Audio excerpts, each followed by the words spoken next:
அஸ்ஸலாமு அலைக்கும். இப்னு அப்பாஸ் ரலியல்லாஹு அன்ஹு அவர்கள் கூறியதாவது, நாங்கள் நபி ஸல்லல்லாஹு அலைஹி வஸல்லம் அவர்களுடன் அரஃபாவில் இருந்தோம். அப்போது இஹ்ராம் கட்டியிருந்த ஒருவரை அவரது ஒட்டகம் கழுத்தை முறித்து கொன்றுவிட்டது.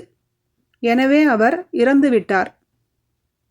அப்போது நபி ஸல்லல்லாஹு அலைஹி வஸல்லம் அவர்கள் அவரது உடலை இலந்தை இலை கலந்த தண்ணீரால் நீராட்டி 2 ஆடைகளால் கஃனிடுங்கள். நறுமணம் பூச வேண்டாம். அவரது தலையை மூடவும் வேண்டாம்.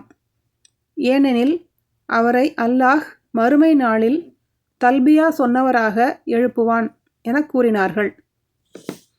சஹீஹ் புகாரி 1267, அத்தியாயம் 23, ஜனாசாவின் சட்டங்கள்.